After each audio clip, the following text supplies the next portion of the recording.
friends. It is another Wednesday evening, and I'm excited to have you joining me again on another Let's Talk with the Doc. Always a pleasure, and I'm always blessed and inspired by the people that the Lord brings into my life in terms of ministry for me to have conversation with and to help to be a source of inspiration to others. So thank you for joining me again. Quicker than we thought, we have Dr. Danette Ming joining me again on another Let's Talk with the Doc. And it says, one good term deserve another. Not that I was good, but because she was. So when I come back, I will be talking to Dr. Danette Ming. Hang in there. It's good time to get ready to tell your friends, guess who is on.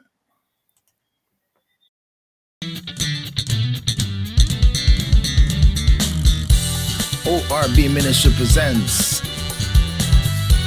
Let's Talk with the Doc.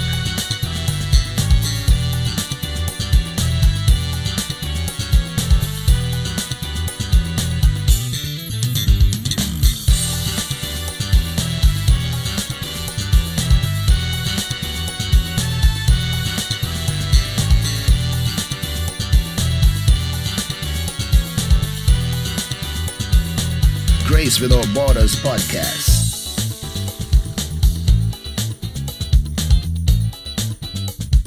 A thought for you. Ask Pastor. And a whole lot more. You never know what's next or who will join the conversation.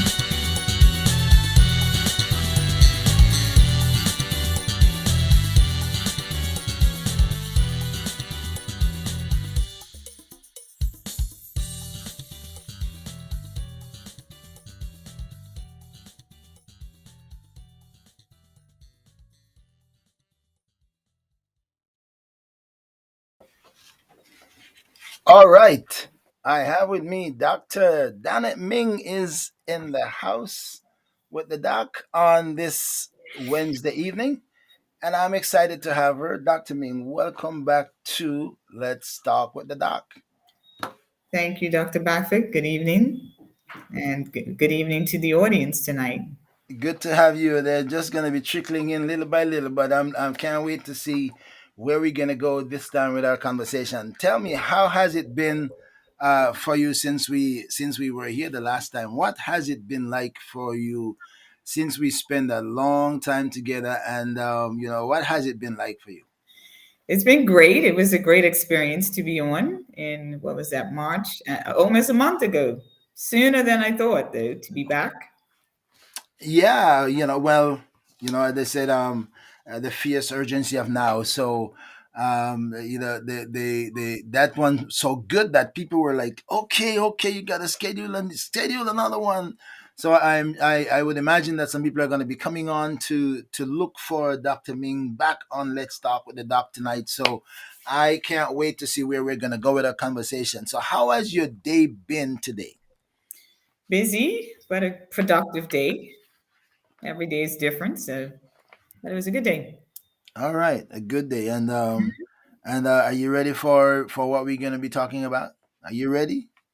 As much as possible without knowing what you're going to ask me. One thing I know, that whatever I ask, it's a thing that you'll be able to answer or talk about. All Mhm. right, so we when we the last time when we met, we talked about a number of your own story coming up, what life was like for you. We talked about a number of things. We talked about your standard of excellence. We talked about your dedication to hard work. We talked about your unstoppable attitude. We wondered whether no, you were actually real because of all the things that I heard that you were doing, and I thought I heard it all, but now I realize that I haven't heard it all because there's still a lot more to what I have not heard. So I'm gonna try to find out some of those things tonight. About and somebody did say we want to see Dr. Ming in ministry. Dr. Ming in ministry. So I am understanding that you have a pretty large portfolio in ministry. And so we're gonna try to pinpoint a couple of those tonight. But before we get the last time you made an announcement about your testimony of healing. How have you been? It's only a month, but how have you been? How things are going? Great. No issues. Just still doing what I need to do as far as eating properly and exercising. I can say that the sleep pattern has improved. Still late nights, but and long days. So The sleep pattern has not improved, no. and we know that has to do with health as well, right? So Yes. and I'm not the one to counsel. I can't counsel you on that. I promise you, I can't give you any counsel on that I don't need for myself. As a matter of fact, I think I need to be counseled more than you do, because I maybe I'm in a much worse habit than you are, and mine is going on for such a long time. All right, so we know some things about Dr. Ming, and your friends. I'm sure they will soon pop in and see what it's gonna be like. So I know you have a high standard of excellence. Um, uh, it seemed like that is like a password, or something, a theme, a slogan, something uh, that is embedded in your system. Tell me a little bit about your drive for high standard of excellence. Where's the birthplace of that? I don't know. I think matched with excellence, I think probably I'm almost a perfectionist. Can you hear me still? I hear you. A perfectionist, and the matched with my drive, I always want to be better than I was previously. So where is it birthed? I just think I have a high intolerance for substandard work, mediocrity, halfway work, halfway doing things halfway. It's always got to be, the full 100% or more. It just has to be. Just has to be. Okay, Mhm. so having said that, I'm gonna ask you a question, and maybe I hope nobody listening, from your workplace. I hope nobody listening from your workplace.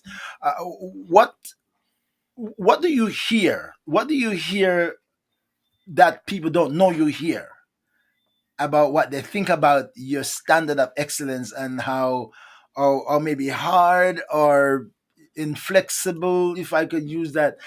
Have you heard behind the scenes somebody kind of say, they say, I'm going to tell you this, but don't make nobody hear that, know that I tell you this. Have you heard anybody in your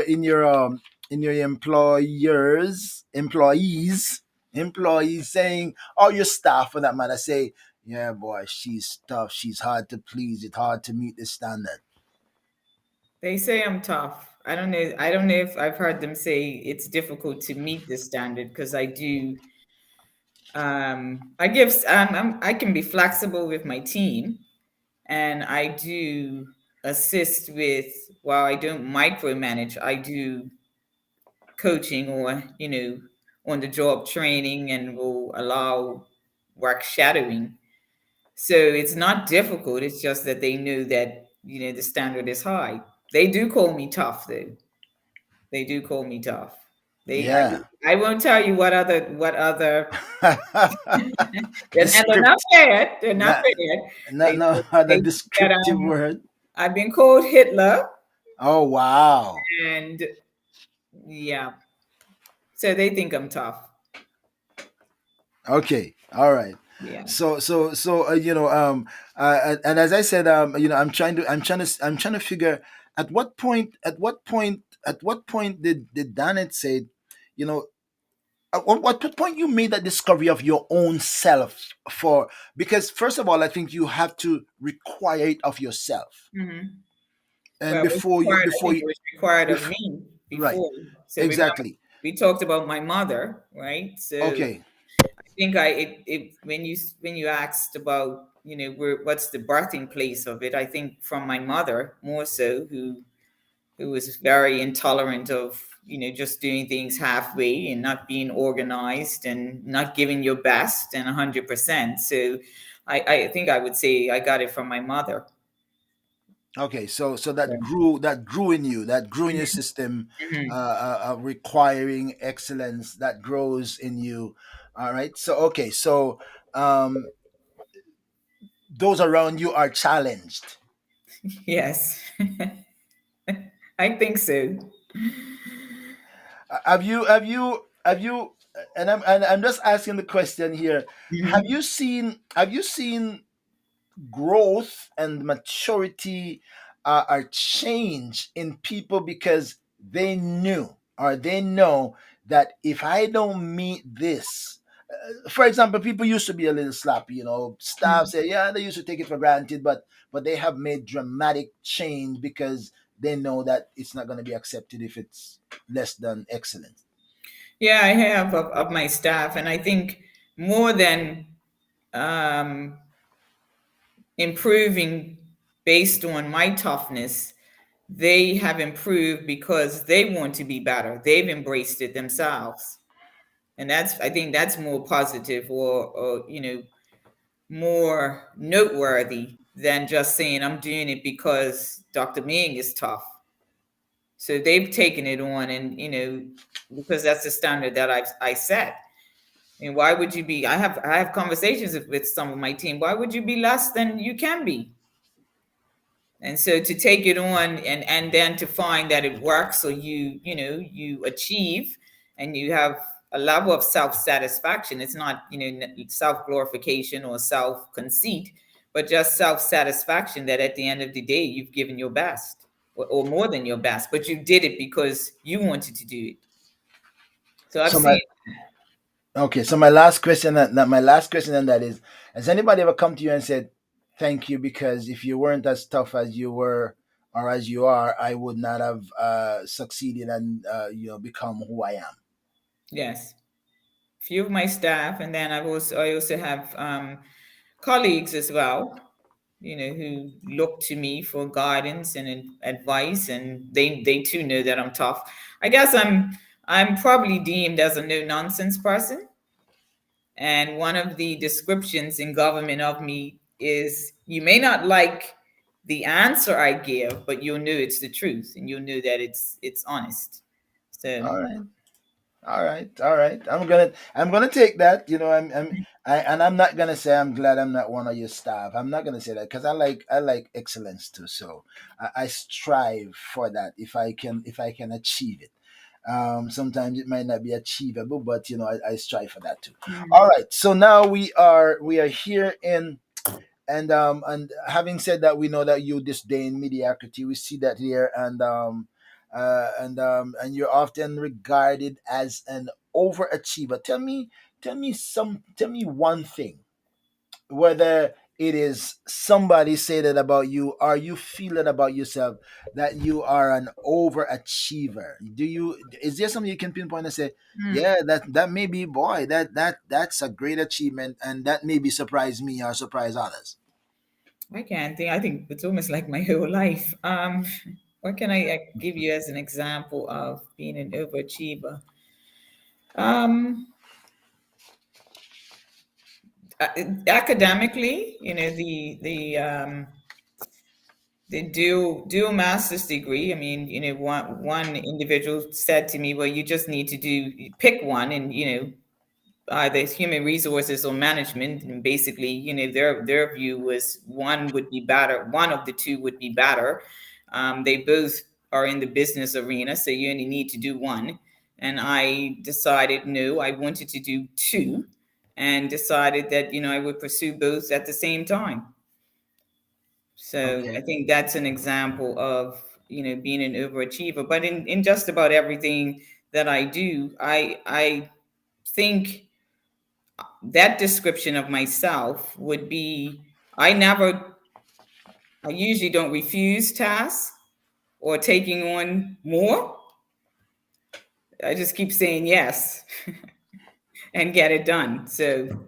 I think if I remember, I'm not sure if it was, but I remember. Well, if I didn't say that, then I'm saying it now. That even elastic, even elastic can stretch to this point, and then it can't go anymore, and then eventually, the stretch limit, it reaches its stretch limit, and then beyond that it will break. Beyond that it will break. All right. Okay. So I see that uh, you always general seeks to be better. I just said that before. Hmm. Um, so now some of your friends want us to talk about ministry, the ministry aspect of Danette's life as she ventured. Where was the first time in your life that you ventured into ministry, appointed into something that is considered ministry? At what point that happened? Um, at I think I was probably about 14. I was appointed as the secretary to the women's ministry at my church. So that was quite young. Um, and then after that, it just progressed into other areas of ministry. I think by the time I was maybe 25, I was the local church youth director. And then at 30, I was the national youth director. So, Oh, so you continued your excellence from secretary mhm, to director, youth director, and to national youth director, and continued to grow new converts Sunday school teacher, new converts Sunday school teacher. That mhm. Okay. So tell me about the new converts Sunday school teacher. At what age Dan it was, and uh what was she able to, how knowledge, well, I gotta reverse that, because I know you've been born knowledgeable, right? you, you may have been born knowledgeable, and just grew into it. So at that age, I have no doubt that you were as smart as you can imagine, and a new believer. So new converts teacher, Mhm. does that new convert teacher involve a range of ages, or there is a cap on who they would pass on to Donnet for the new converts teacher? And most of the students that I had when I taught the new converts, they were, I think, as young as 20, 25, maybe up to 40. So Hmm. that category of new converts. So nothing younger than, I would say, 20 anyway. Okay, okay. So well, that's a pretty smart, challenging Hmm. group of people who have entered into the world, know what the world looks like, curious about the world, have been involved in the world, and now their lives are turned around. Um, if I could ask a question, if you can remember, maybe you can't remember, but what would you say was one of the biggest challenge that you had with a new convert who oblivious about what Christianity was like, and how do I give up all of this, to walk in a changed life? Hmm.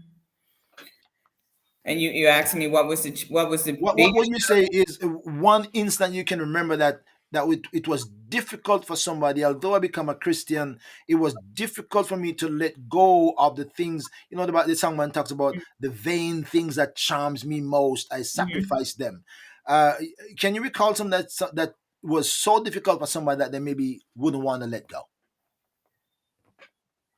Um, I think one individual was challenged with the social side, of a worldly life. Hmm. So partying, drinking. They weren't a smoker, but drinking. And so that was a challenge for that individual. Then I had somebody else, who privately, was challenged with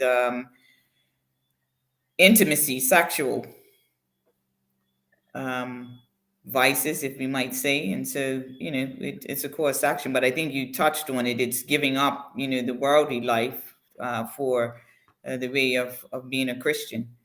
I was just trying to think, Dr. Beckford, how I came to be appointed as the new converts Bible teacher. I was teaching Sunday school at the time, but I had a young adults class. And based, I think, based on the, if I recall, based on the weekly dialogue with this class, the students and the number of questions that they asked, I then transitioned of my own volition to ask if I could have new converts, and then I prepared a specific curriculum for that particular class or classification of students. So that's how it evolved. But I think just reminded me. I think it all spun from the fact that the students had challenges, and so Hmm. to take it from an angle of more focused, where the audience is more refined, they also shared some commonality as opposed to being a mixed group and people being at different levels of maturity. Then it became, for me, it became easier because you're dealing with an audience that is perhaps coming from ground zero, not a whole lot of variation of maturity, and then I could take them through various Bible texts or doctrinal teachings such as sanctification, justification. We actually started with the meaning of, and spent a lot of time of the meaning of salvation, and really what they had, their decision and choice for Christ, and what that actually meant.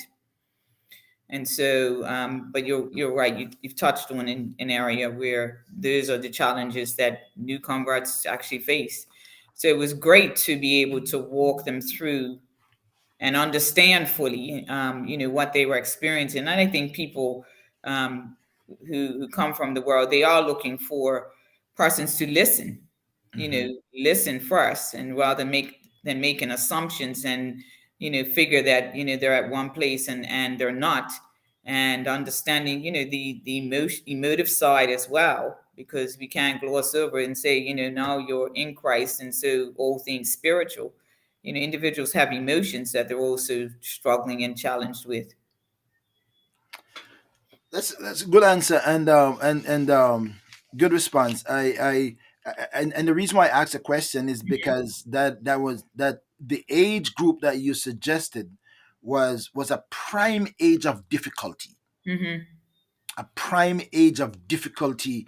Uh, Either that people were already experimenting or were deeply rooted into a worldly lifestyle, and Mm-hmm. and to walk out of it and to become uh, uh, uh, revolutionized, and in a hurry, because back in the Caribbean, we grew up knowing that once you become a Christian, we expect this radical shift. Mm-hmm. you know Next step is shift all over, and that has been difficult for some people and more difficult than others. So what were I'm not scrutinizing you, Mm-hmm. I'm just kind of curious, Mm-hmm. because some people who try to teach people, even in relationship, people who try to teach people in Christianity, uh, themselves don't have an understanding of the transition, and and the patience that it requires for some people Mm-hmm. to help to guide them along, while somebody can just make snap of the finger and they just like let go everything. The other people who got to be held, carried, nurtured, nipple bottled, and Mm-hmm. help them to grow into understanding and to watch the change happen. uh, uh, where was Danette in that time, in the level of patience, tolerance, skills, to help to bring somebody through the difficult moments?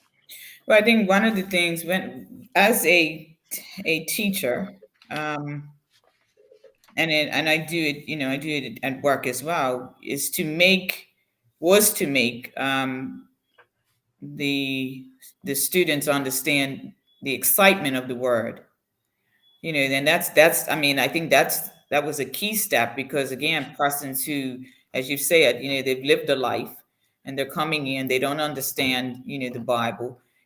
Was first of all the Bible says, oh, taste and see, you know and so taste the word, understanding it, not necessarily understanding it as a first step, but so I would teach with excitement.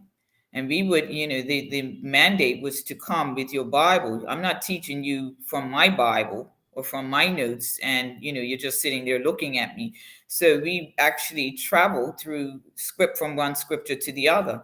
So it was engagement, excitement, as well as I said earlier, listening and carefully listening and taking an interest in what they were saying. But I would lead them so far, to the point where they would get to a certain point and then they would come up with the answer. And I think when people can, be Hmm. led and Hmm. you're holding their hand to an extent, but then they figure, okay, I understand this, um, and validating, okay, that is the right answer if we're having a discussion, and then it also evolved to, now how do I live it? But Right. certainly, when you're dealing with such persons, it's patience, and you can't rush. And so sometimes, I would go with a whole lesson, and we might even just get to first paragraph, first scripture, and that's where we would hang our hats, and I'm fine with that. I never felt that it was a need for me to rush through the lesson and then finish that Sunday and say, oh well, I've done my part. No, they often would lead me after I've opened the floor, but they would lead me in the discussion, and where they may have gotten stuck, it's to help them out of that, but help them out of it through the word. I couldn't agree with you more, because because even though one may have quote unquote repented and say that I give my life to the Lord, uh, to actually win that soul, Mm-hmm. and to keep that soul takes skill, Mm-hmm. and understanding and patience, and wisdom, and all of those things.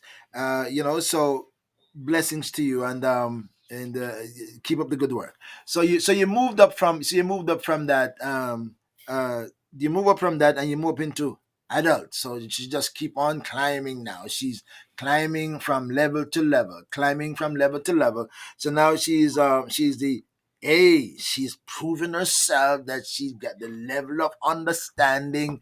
She's theologically, stable. Her knowledge is broad about. So we are moving her up the ladder. Now we're giving her the adult class. Now, tell me.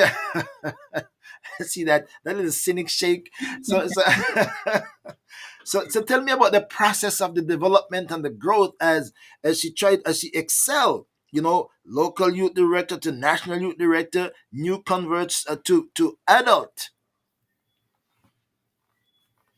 And about what age you were now when you have the adult Bible class? Because the adult Bible class means all of the middle age and older, and all of the other ages, from, let's say, 36 and up. I was probably maybe 33, 34. So I had a lot. It was a huge class. It was a huge class. Maybe a class of between every Sunday, 30 people, 35 people, 40 people. It was the adult class was a huge class. And I so can many of imagine. them, as you've said, were certainly older than me. Um, yeah, 40 and up, to senior age. But they would come. We get and by I'm talking to Dr. Danette Ming. She's back, part two, and we have some interesting questions coming up. I'm putting those at the back end of it. So you hang in there, my friends, and it's a good time to hit your share button and to invite your friends to join us on this round two with Dr. Ming. I'm just kind of prodding on the steps, to climb up the ladder and to get to the bigger things, and so hang in there. I have a lot, and there's a good friend who submitted some questions, right? A good friend who submitted some questions. I Hmm. can't wait to get to those questions, because I'm gonna see how she can navigate through those questions. All right, so let's take our time and get up there. So tell me that to me. What was in that adult Sunday school back then? Did we have, like, I would imagine we had curriculum, we have Sunday school Mhm. book, material that you studied, and Mhm. everybody maybe have their own material that they can study and come prepared. Mhm. Um, to me, in teaching the adults, what was one of the most difficult challenge you had as being much younger than a whole lot of the people in your class? I don't know if I had a challenge in that area. I don't know if they. I don't think that was a concern because I was already well known. When I say well known, I remember I was already preaching and speaking.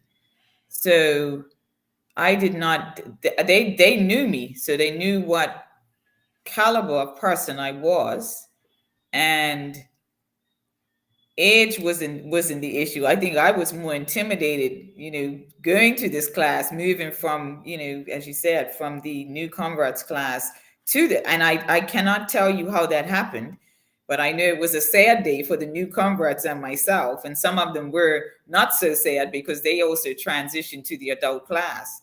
But the students that I left in the new converts class, it was a sad day. But I think my biggest challenge was, have I studied enough to each week to be able to lead this class sufficiently in the word, and then up against, you don't know what questions they might ask, and it's always a high expectation that as the teacher, they expect you to have the answer. But I developed a love of transparency, where if I did not know the answer at that time, and I maybe that's building the rapport and the confidence as well in me of them if they were reserved, but I always committed to come back with the answer the next week. So when we would start the next week, I would open the class with any unanswered questions that came up the prior week, and I would give them the answer. Excellent. And so, and then we would evolve to the lesson of that particular Sunday. But I don't think age was it, because I was already quite known, amongst the congregation, having led the local youth ministry and other areas of the church. So, I wasn't somebody who had just come. What if we shift the word known to respected? Yeah, yeah, that could work as well. Okay, all right. Dr. Danette Ming, we looked at her life story coming up the last time she was here a month ago, and now we're kind of probing through the ministry section, the ministry aspect of her life, and there's so much in her story that hopefully that we can get an understanding of what drives her. And if you missed the beginning of it, she enjoys stretching herself by doing new things. She stretched herself by doing new things. She says yes to everything, just that she can do more things. Maybe that's a question later on. So all right, so you keep on moving up now to Secretary of the Women's Ministries. Secretary of the Women's Ministries. That's a local secretary. Yes. Okay. I assume that that's like, okay, keeping the minutes, the record, etc., etc. So that's not like a massive, it's a behind the scene thing, keeping the record to present it, and later on. I didn't like Um, that though. huh? That wasn't a favorite of mine. You didn't like that one? No. Oh, so you finally found something you didn't like.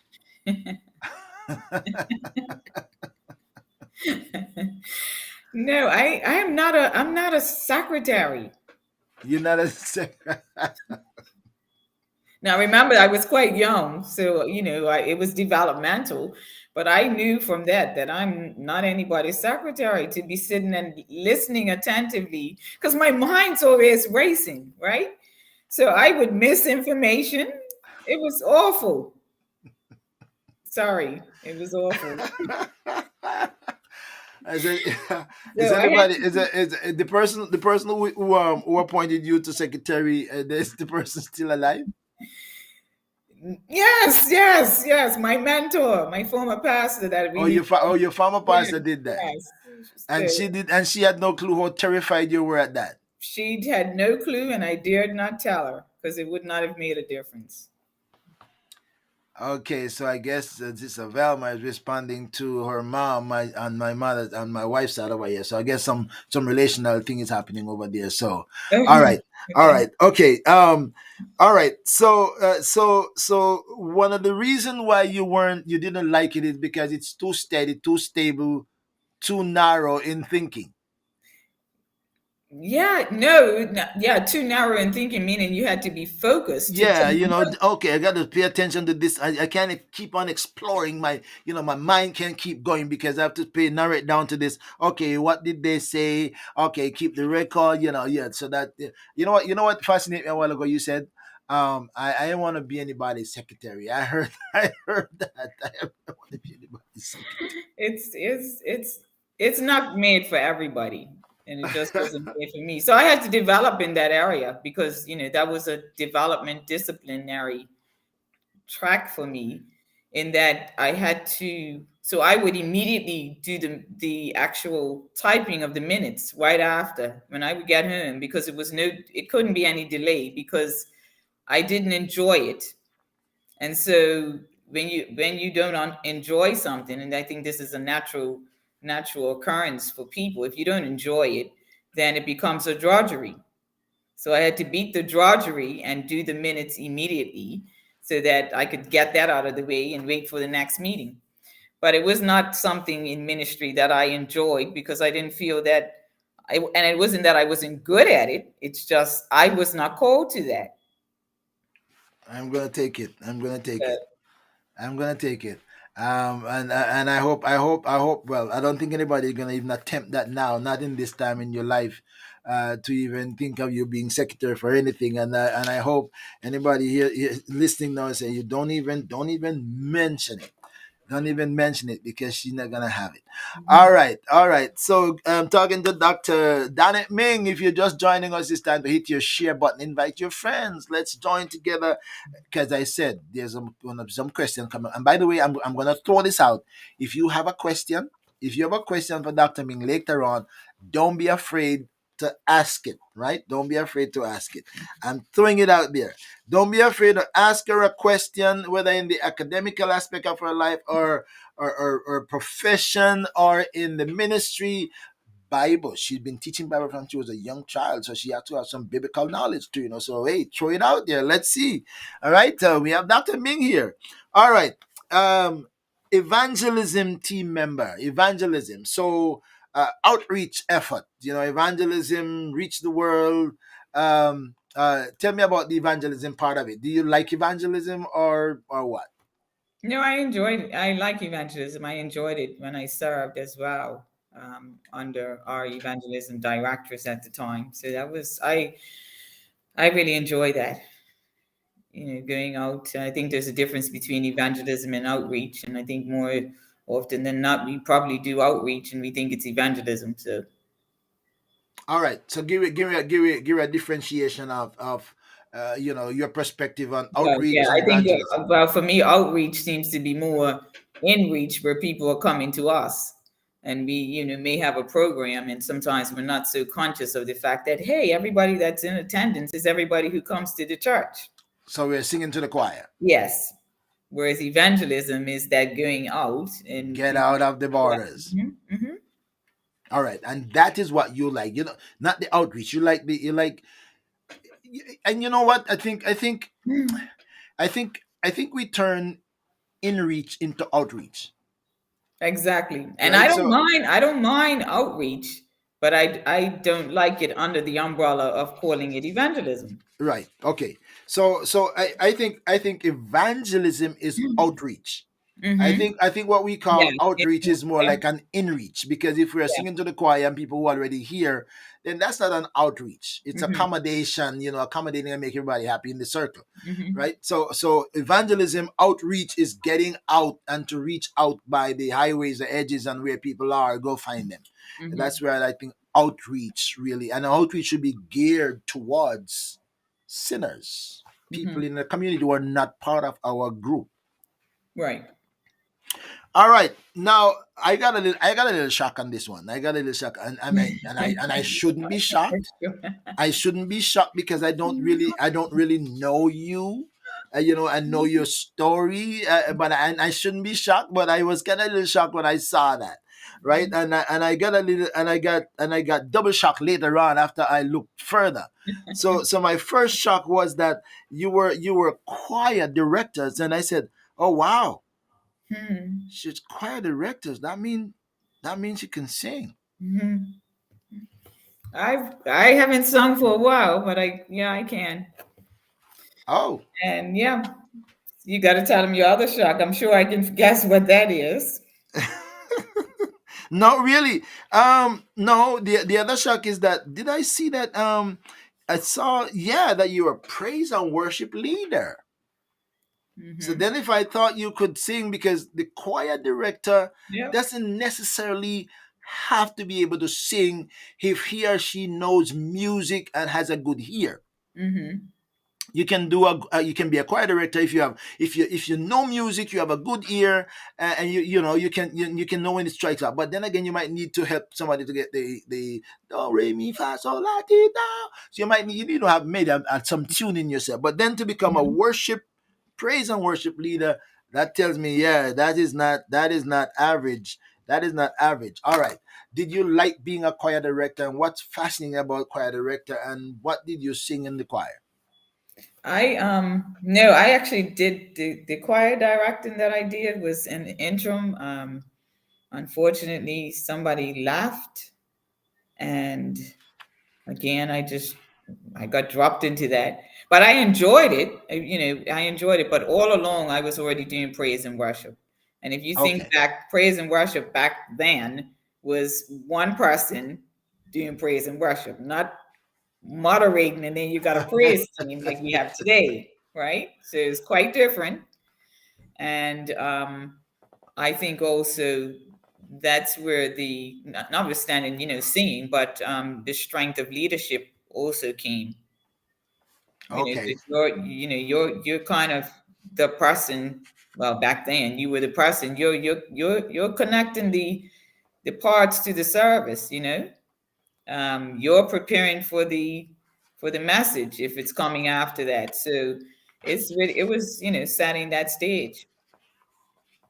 I hear you loud and clear. All Hmm. right. So, choir director, youth ministry, co-facilitator of singers ministry, co-facilitator of singers ministry. Um. Uh. Yes. Yeah. Yes. As my wife says, she's noting that too. Many Hmm. talents in one package. Yes. I totally agree. Many talents and gifts in that one package, and she's making sure that there's not one that is not utilized, and she doesn't have one gift or one talent that she wants to go dormant. So she just like, okay, yeah, give it to me, okay, I'll do it. You pull over, all right, okay, somebody pull over. All right, tell me about the co-facilitator of the singers ministry, right? The co-facilitator of the singers ministry. At what point in your life did you get into the singers ministry part of it? Oh, I think that was a lot younger. I was probably 20. Started leading some singles groups and working with singles at 20. Um, Really? but that was an individual appointment. So only maybe 5 years ago, I did co-facilitating with um, a male actually, and we thought we would be able to cater to both spectrums of genders, in singles ministry. But unfortunately, you got a lot of women that will come to singles ministry and want to grow and learn, and not many men. Um, but that worked because I was always the one challenging everything, meaning asking for balance of view. So the partner co-facilitator being a male, um, he would have a view and an understanding of what the women were saying. And I'm like, well, tell us how man feel, because this group doesn't just want to be, already know how crazy we are as women. We know how we are. So now tell us, the male perspective. So I was brought to the table, wanting a focus on and understanding so the women could understand, how men think. It's so many women in our world and so many women in the church. We can easily get together, and women get together. Yeah. We can have a conversation without changing the subject, and you wouldn't know it's 10 subjects going by, and we're in the throes of it. So that was it was a good experience of working with somebody else and getting another perspective. But so I did that for a bit, and then I do some work with single women, another group that I have individually, trying to focus on purpose. What are you doing in your life and living your life? I think is the mantra that I purport to women. You can't wait around whatever your fantasy or your wish or desire or dream is. If it's to be with another or to have a significant other, you still have to live and you still have to fulfill calling and purpose. All right. So okay.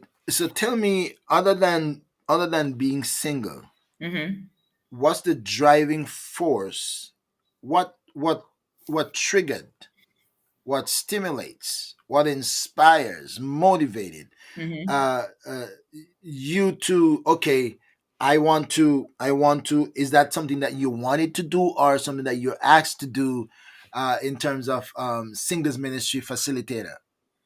No, it's something I wanted to do. And I think a few of the sisters at my church were like, "Oh, you'll be a good one to lead it."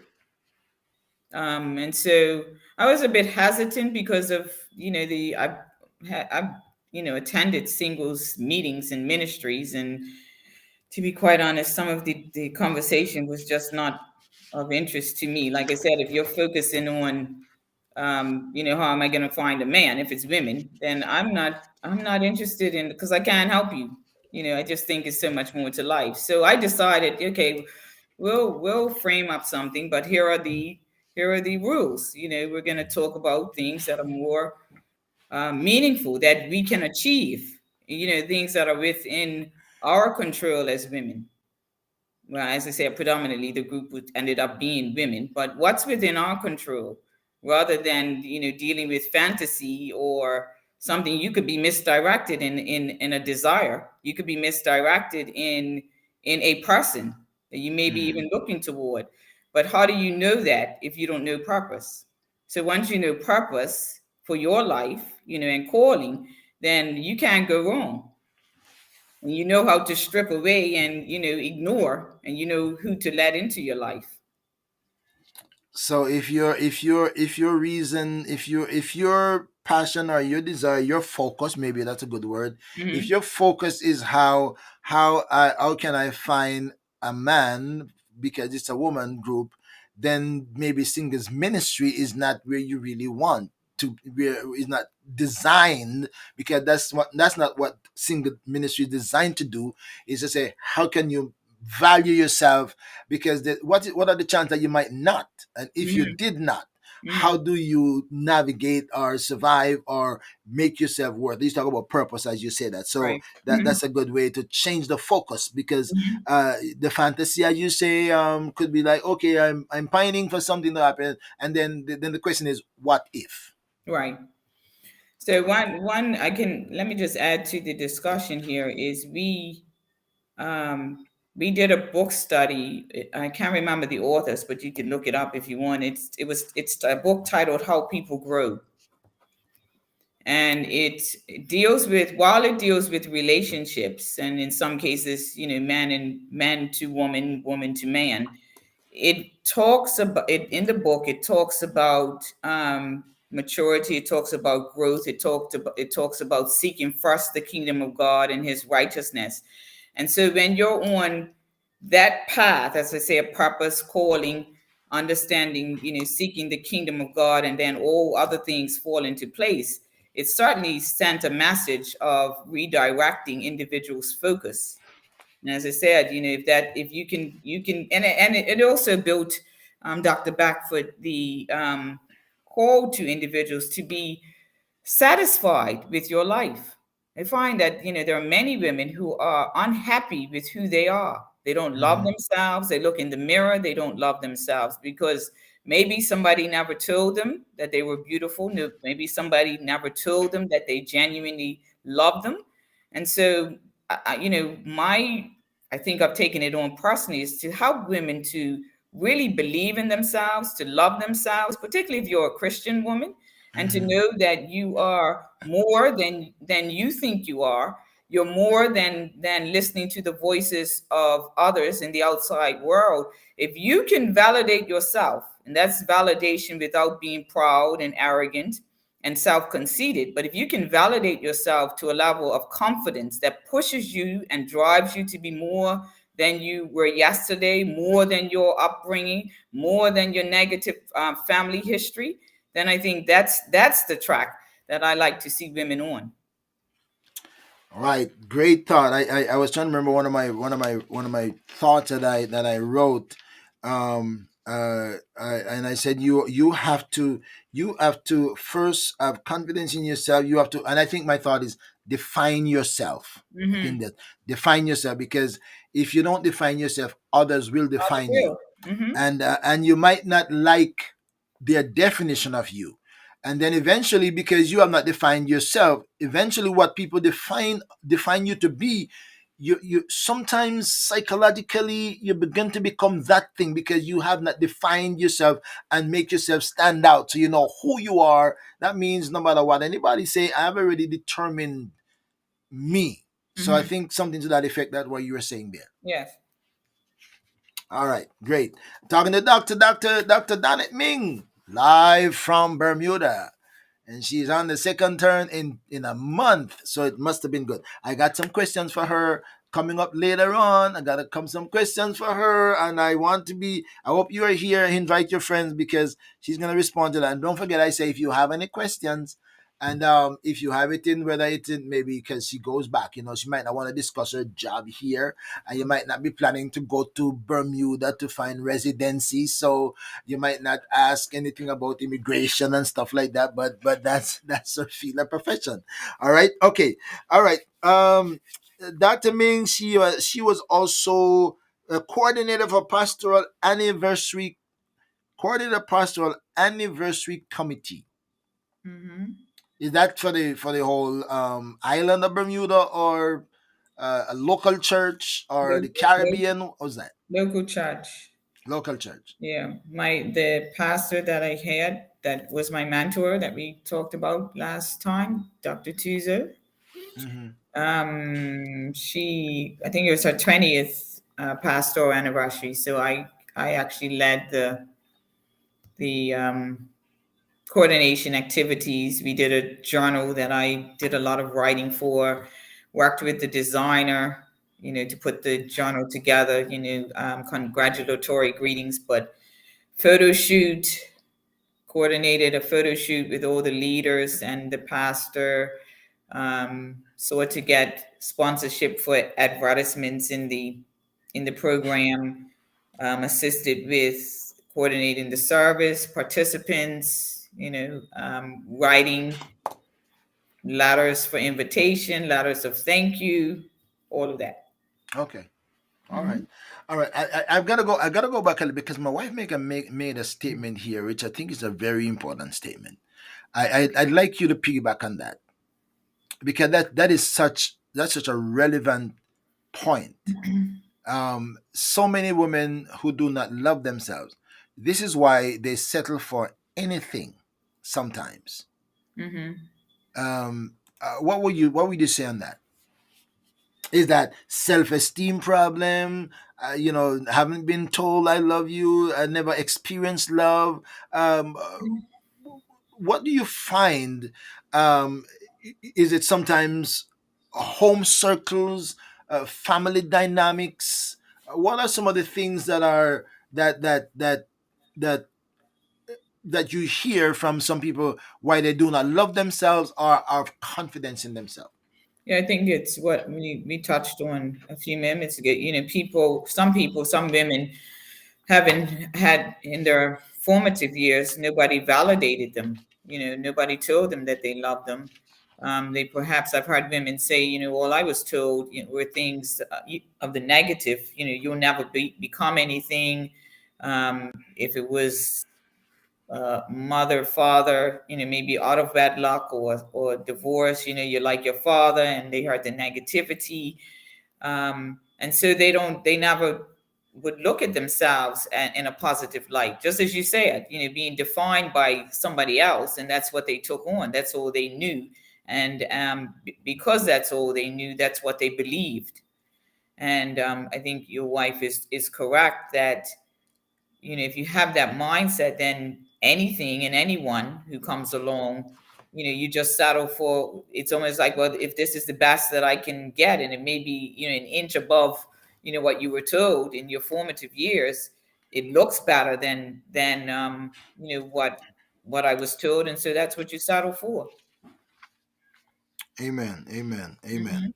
All right. So now you also, so you just like facilitator.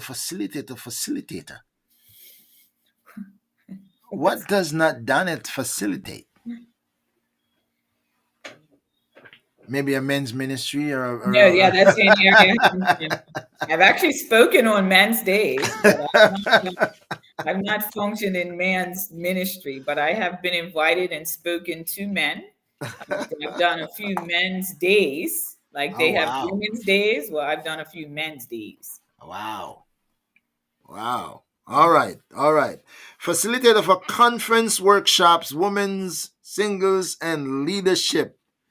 We're not gonna spend any time on that because we're just like, okay, what hasn't she done? I think it's the easier question that what hasn't she done instead of asking what has she done. All right.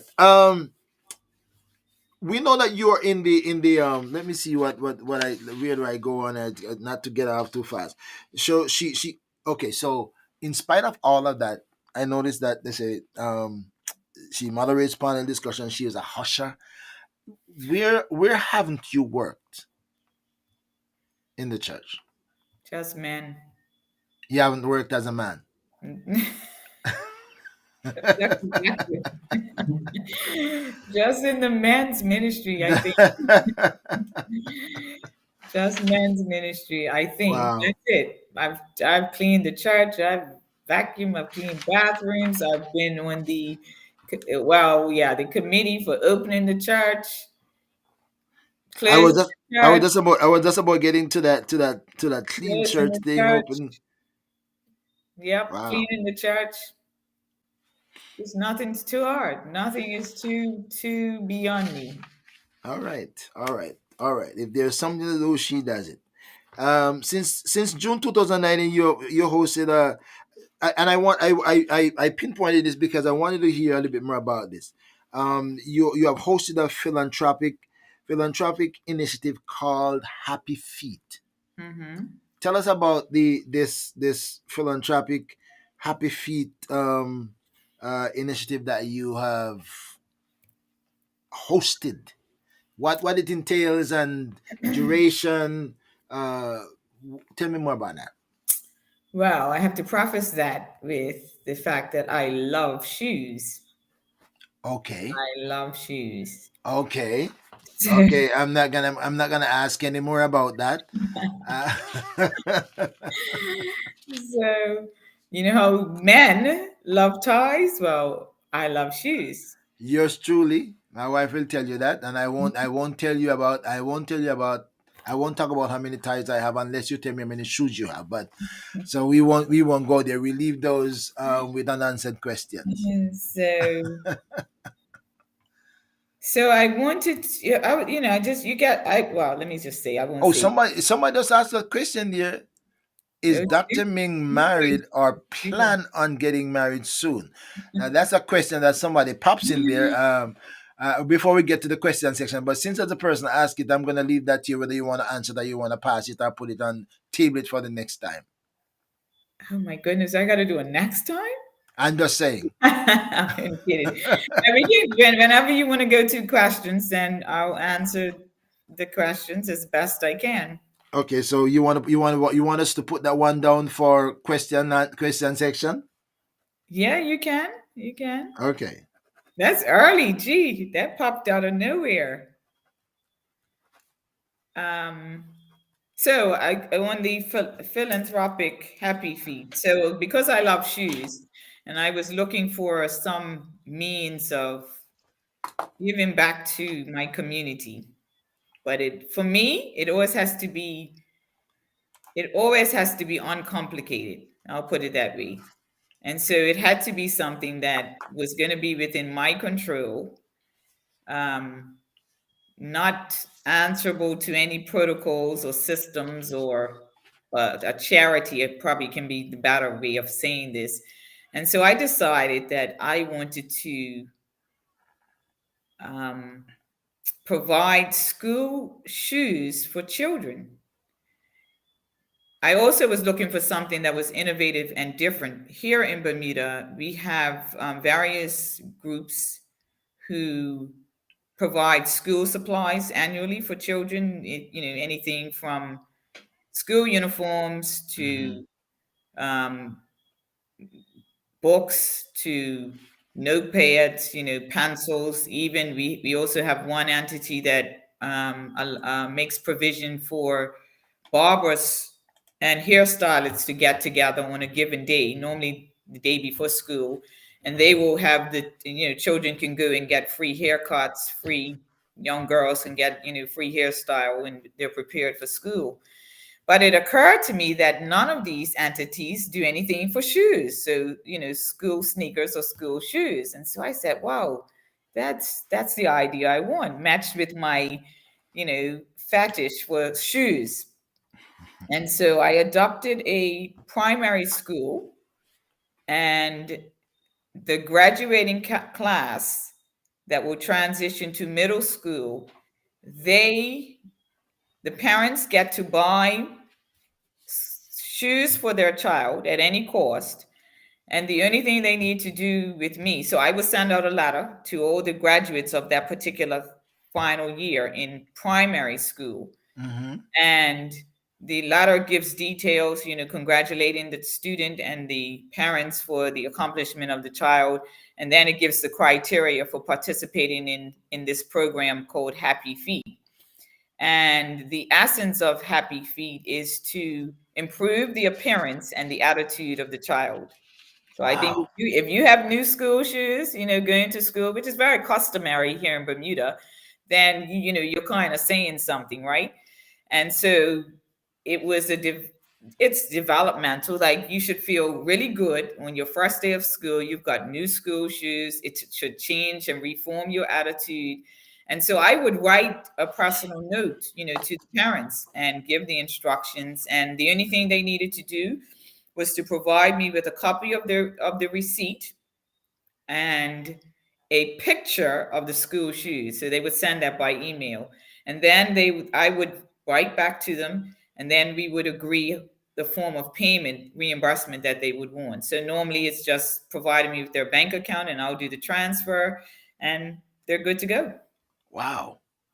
So I've That is done that since fascinating. 2019, and I just do it every year, August, September, but they will know about it in June because that's when the children graduate from primary school if they're graduating.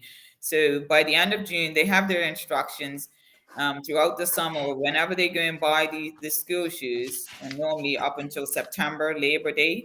Then I'll get this influx of emails of, here's the receipt. Put the child's name on the receipt and send me a picture of the school shoes.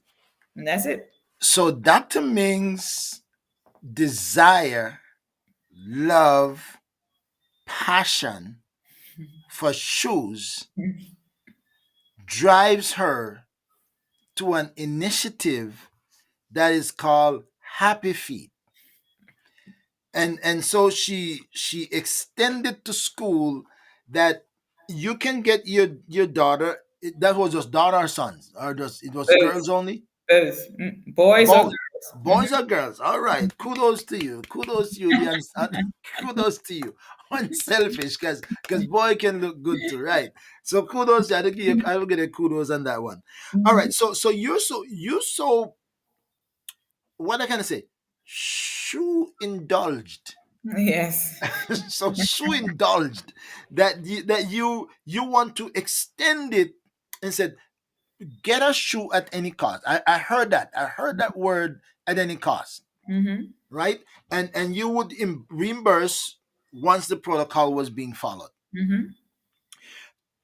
So tell me, is that a charity supported initiative, or is that Danette's contribution to society to bring some level of gratification to her own feelings? No, wow, it's as I said, it had to be something that was easy for me, uncomplicated, and within my control.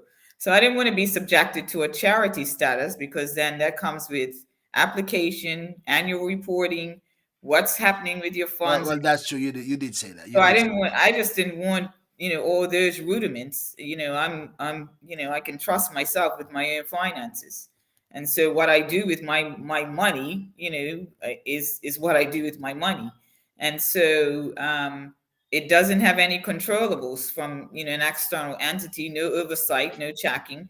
that. Get Um, you. and it's Get you. very liberal. If the parents, I've had some parents who didn't take me up on it because they couldn't believe it the first year, and I'm like, you thought this was a joke, you know? And so, but I'm very conscious that you're making an offering, and so the window closes probably at October of each year because I'm not just going to leave it open for you to not follow protocols, because there's a reason for that. People have to comply. You're giving something almost free. The only thing the parent needs to do is go and buy the shoes and submit the receipt on a picture of the shoes. And so, I do believe that you have to respect an offering of this level, and so that's where the restriction is placed. Um, but so no, it's not any charitable. It's not something I've promoted. Persons have heard about it, and I've even had one or two individuals say, "Well, would you do something for my?" They're strapped for finances, and would I allow their participation, even though their child doesn't go to this primary school that I partnered with. Then I've also had friends who have said, what a wonderful idea, and they've given funds for the school children, like take this money and put it toward your the philanthropic idea. And so I've had friends buy shoes for children as well at the same school on the same premise of a graduate. So it's had its some exposure, but it's not something that I'm doing to be exposed. Like I would never call attention and say go on local media and say this is open. Right. It's just not me. But I'm gratified in the relationships that I've formed with parents and also with some of the children. I'm just curious, if you just forgive my Mhm. curiosity. I'm just thinking that you don't have to answer this question. It's just like maybe it could be rhetorical. We could leave it out, but I want to throw it out and said, I'm just thinking, is it that Danette says, Dr. Ming says, "Oh my God, I have too many shoes. I can't spend no more money on shoes for myself. God, I feel my conscience say if I can't do it, let me help somebody else." No, that wasn't the impetus, but I've had that thought though. I had that thought maybe 2 years ago. I was like, not 2 years ago because I started in 2019, so maybe a year ago, and I went to buy a pair of shoes, Dr. Beckford, and I was like, nope, that's for the children. You don't Oh need yeah, another pair of shoes. yeah. So, My but no, it didn't start that way. I don't know why not, but it didn't start out. Oh, I've got too many. and so let me do something. It started out on my love for shoes, and it just transitioned. Like, why can't school children look good too? So I just made something of it, you know. All right, all right. Yeah. You said no. My wife said to me, please don't bring another tie. Please don't buy any more tie. What you So gonna I what you can gonna buy as do with many that? shoes as I want when we go to that question that was asked, that important question. But I can buy as many shoes as I want at this Uh, point. I probably in time won't be able to, because then I'll be trying to. How can you sneak a box in? I need some help, ladies. Tell me how to sneak a box of shoes in. well. And my wife is saying is not a matter of control. Just like saying, oh my God, what are you gonna? In other words, what are you gonna do with it? What are you gonna Yeah, do with it? yeah, yeah. How you gonna find another tie that you don't have something like it that that could Mhm, fit something else. So mhm, yeah, and I won't say my number of ties that I have. mhm. I don't even know what the numbers are right now, but I'm gonna leave that. All Well, right. my comment was, when I've heard women say, oh, my husband's going to say another pair of shoes, and then they're trying to figure out how they're going to get that box of shoes in the house. Uh So what I was saying is, I don't have that problem. huh.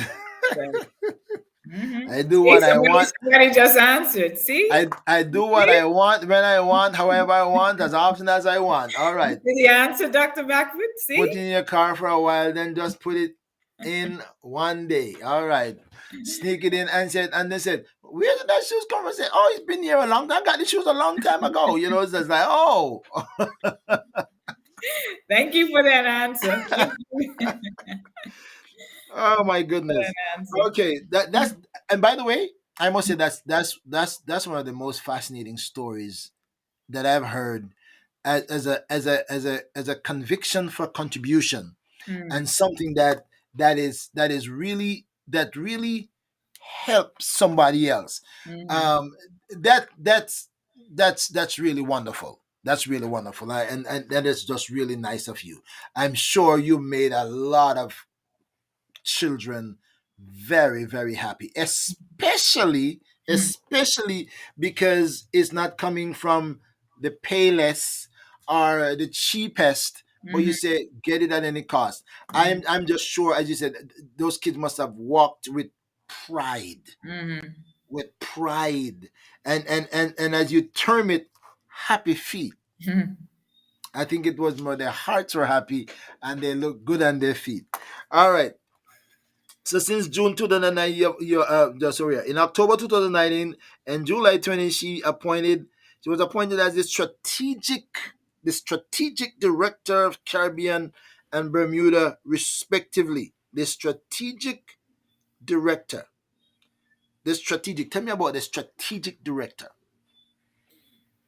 Wow. And what was the strategies related to?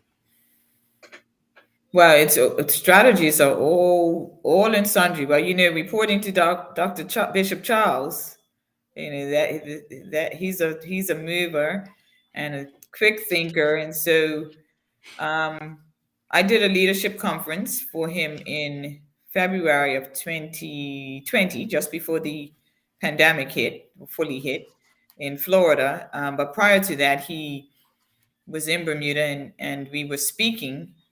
He and I were speaking, and we were talking about church matter, leadership matter.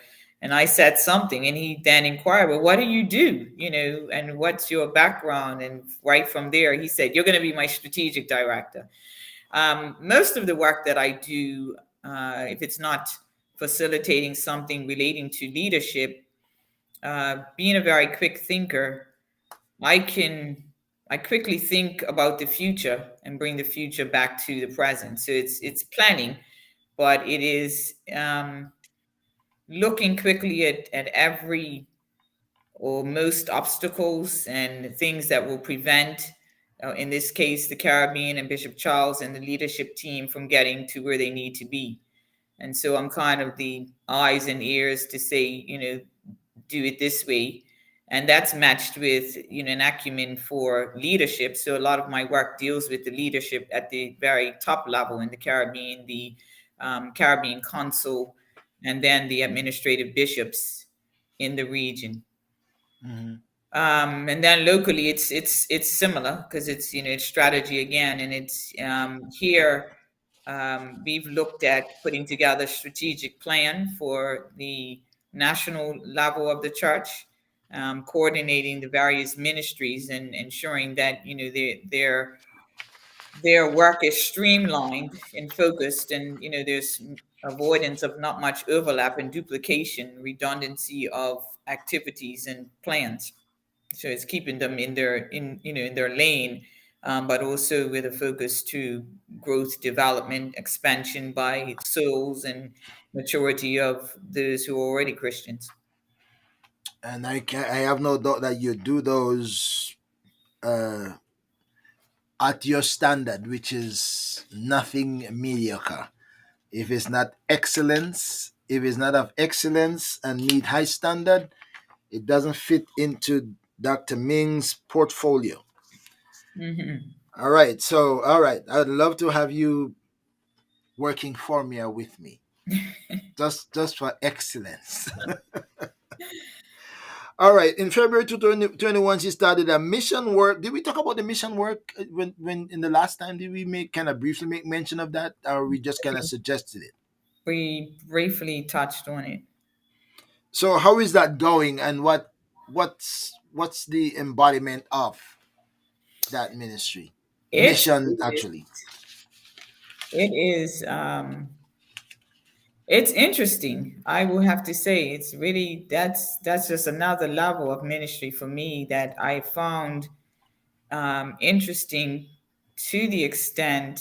So I guess for the audience, the mission is called Calvary Faith Ministries, and that was a name that I prayed about, and it is pointing people to Calvary, and once their faith is elevated and they understand what faith is. But the interesting thing, Dr. Beckford, is it started out there was just me, no people, no building, no funds, no nothing, and so that's an interesting um, paradigm shift for anybody who's been in ministry and leadership. Yeah, and comparative, I look at several of our pastors who are here in ministry. They took over a work from somebody, and I'm like, Lord, why would I get something that I need to start from scratch? And so it's stretching me, that elastic It's, band. It's stretching. yeah, that's elastic Yeah. band, right? So, but I believe in vision and having mission, and so the target audience. I think I mentioned this the last time. Is it very very disjoint, perhaps business people and backsliders. Okay, So those are people that. so that's your focus. Hmm. That's interesting. Hmm. That's interesting. I wish you success in that in every way. I wish that grow beyond your imagination. And I hope that you have great results on that. That's Hmm. my hope and prayer. All right.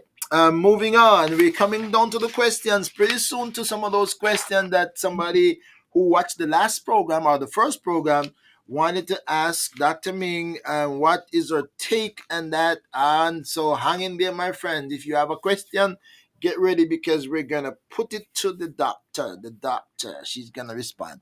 Administrative, she works with the administrative bishop currently. Uh, I have never heard of this one. Which one? I've never heard of this. She currently. I've seen this word facilitate until I'm saying, how many facilitation am I gonna see? But here's another facilitation.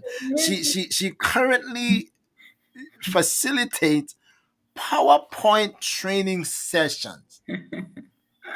Who does PowerPoint training session? I do. I do. Who do PowerPoint training sessions? That's not in a classroom, or that at some at some school level. You say, okay, as you learn Microsoft, Excel, PowerPoint. Where did that come from? That somebody want to facilitate PowerPoint training session? What's the high demand for PowerPoint? Well, it's tied to the Caribbean Zoom room, which you are familiar with. Okay, okay, okay. See, Oh, somebody just, oh, oh. I didn't even know somebody was in the training. Listen, look, this person attended the training. I attend the training. Well, that is interesting, and I know that person quite well. So Okay. we're gonna have to have a one-on-one with that person about Oh, wow. about this Okay. PowerPoint training. All right. So, Okay. well, I do a lot of the PowerPoint presentate slides for the roundtable. All right. I've heard that. So, I mean, I have a high proficiency in that area. Okay. Very colorful and yeah, Okay. very All right. colorful and very tight and structured and eye catching and All right. attention grabbing. Here's I another. he- I hear you. All of those together. You know what? I must say that. I must give you that. I must give you that because I personally have noticed some of those PowerPoints, and I said to myself, oh, that's kind of pretty creative. That's nice. Who would go find all these pictures and these photographs to just slip them in here and have the photograph speaking in and saying something about it. So yeah, I must say that I've looked at some of those presentations and I say, wow. I would say thanks, and then Dr. Barnett said thanks to Dr. Ming for his slide. Oh yeah, I say yeah, wow, that okay, all right. So I get it. I get it. I won't ask another question on the PowerPoint training. So So then, out of that, then my very good friend, who will remain nameless, who my boss of the Zoom room, mhm, okay. she requested, and again, I was running for months, so we're probably behind. And the students that are on the line are hearing this for the first time. I just ran. I'm like, I'm not doing a training, PowerPoint training, and she pressured and pressured, and I said, okay, I'll do it. I'll do it. So we had one session, first session in March, and we're going to have another one, I think, in May, and we'll see how many more we need to have. But yeah, So maybe behind the scene, I might get my own one-on-one, off the schedule.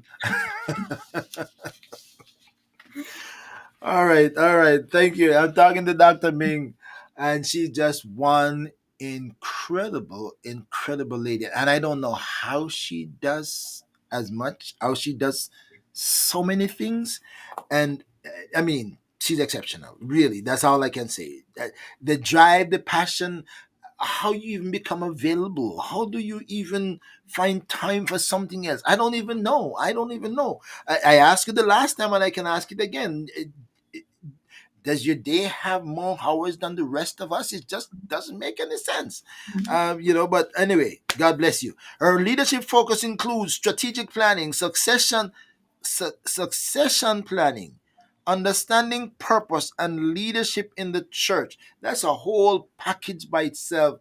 Just those four things: strategic planning, succession planning, understanding purpose, and leadership in the church. We're gonna leave those because we're gonna bypass those because we've kind of delved into so many things. She loves working behind the scenes and provides support to the Caribbean field director. And I know so many things are happening right now with all the conventions are happening and all of that stuff. Why some of the people that would have normally been here, not here, but they're gonna come and watch it later on, and they're gonna see that we talk about them not being here, but they will watch it afterward when they finish with the convention, which coincide with this moment.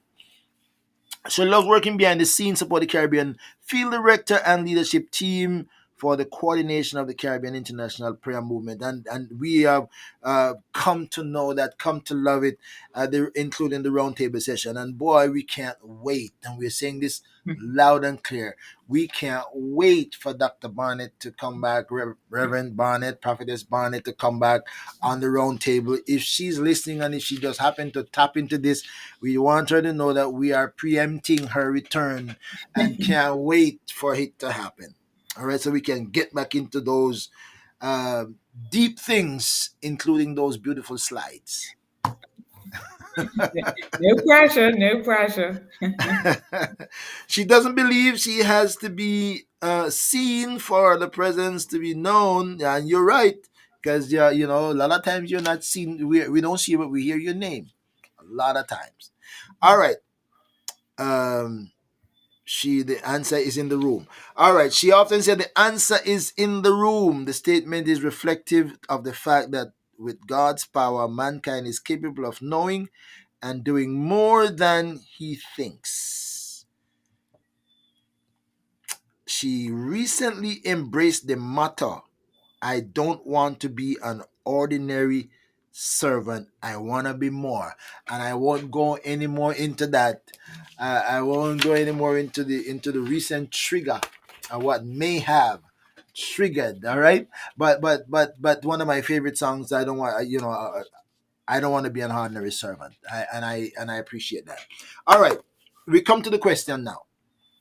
We're gonna start out with a couple of the questions. If anybody's listening who have a question, you can post your question. We'll try to get Dr. Ming to answer the question. So the first question that was posted while we're here is Dr. Ming married, or is there any plan for her getting married anytime soon? So that was question number one that And came two, in on the board. one and two question. Wow. Well, the first question, answer to the first question is easy. No, and I've never been married. And the second question, I don't know what putting that soon on the end. Repeat the second question, Dr. I J. I'm trying to see if I could catch it back so I don't put words that were not in there. I'm not sure if I can I find think you maybe got it right. The first what you did read. I put soon in there? Let me Yes, see. yes. Is I think I saw okay. soon. I think see it here. Yes, it is. So here's the question. Here's the question. Write it there in their own words. Hmm. Yeah, I did get the soon. So she said she's not married and she don't know about soon. I don't know if she can answer that because it's not like you can say I'm gonna go downtown and pick up something soon. So Like a pair of shoes. like a pair of shoes indeed. All right, so she can't answer the second one, but she can answer the first one. That yes, she's not married, and she doesn't know whether she'll be married or married soon, because she's waiting for that bold, brave, ready, capable, able, mature, sanctified, hearty, strong man, ready to find a good thing. So that she's waiting on. I'm speaking words for her here. Okay, so all right. All right, so we're gonna go into question that one of her friend who watched. Well, I'm gonna somebody she knows. I'm gonna say friend, somebody she knew, who asked a couple of questions here, and these are kind of personal questions for the person to get a response. Another person is on, other person gonna come back and listen. But they said the person question number one said there are so many voices today. How can I know that one I am hearing from God? If somebody asks you that question straight up, Dr. Ming, how would you respond to that? How can I know if I'm hearing from God?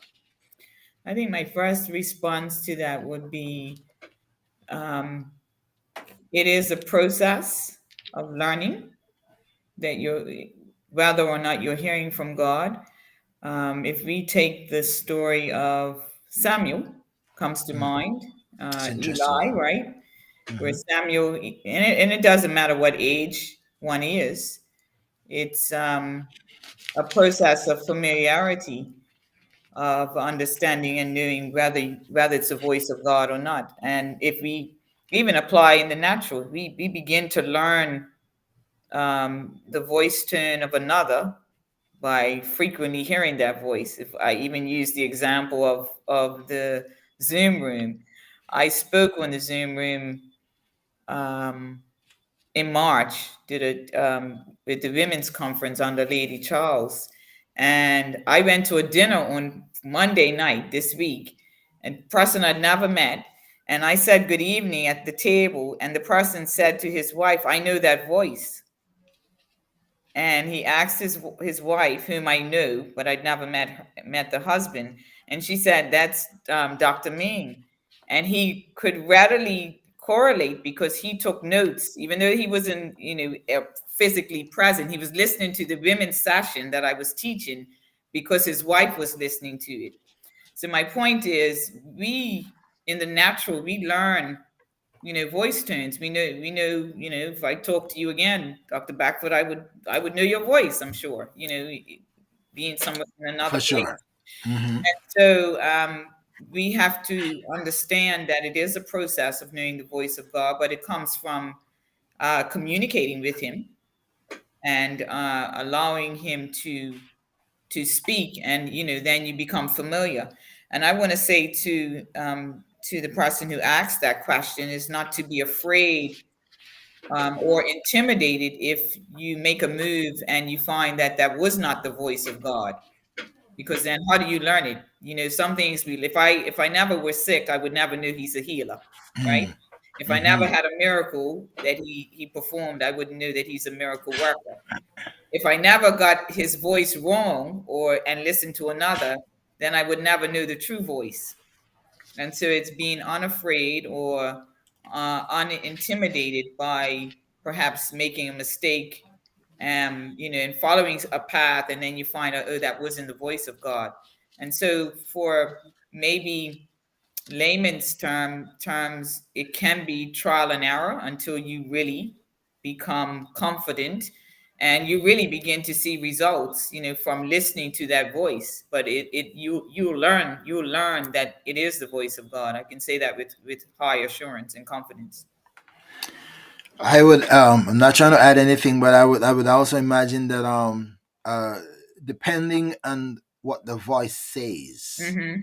all right, depending on what the voice says, Mm-hmm. that That's could true. determine whether is this God or not God.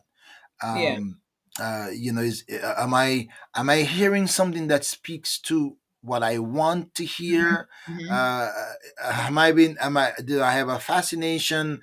Am I looking what to hear? Because we could hear voices Yeah. that speaks what we want to hear because our Mm-hmm. minds are bent into hearing that. Mm-hmm. And the devil can disguise himself as an angel of light. Mm-hmm. So you could try to speak as if it were Yeah. God. So we gotta be make sure that we're open to make ourselves vulnerable to what he said that might not be what we want to hear. Yeah. So couple of factors into that. Yeah, All and I right. think and then it's also being conscious of the outcome, and is what you're saying as well. If you're following a voice, then yes, what is that voice saying? And even if you're uncertain, if you arrive at a certain destination because of that voice, and you find, okay, it's a Yeah. dark place, it's a Yeah. evil place, then that could not have been God, That would not right? be. So I think match with what you're saying. It's what is the voice saying, and even if it sounds like it's the voice of God, then where do you end up as a result of following and or obeying that voice?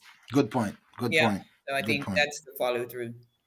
All right, question number two. Question number two. And if you have a question you want to ask Dr. Ming in any area, if it's not answerable on live, then I'm sure she'll make that determination. But the next question is: Am I operating in my true calling? I think a lot of people struggle with that. You know, what's my calling? A lot of people struggle to know what's my calling. How would you say somebody say, okay, I don't know if I'm operating in my true calling. Can you help me to identify that or help me to figure that out?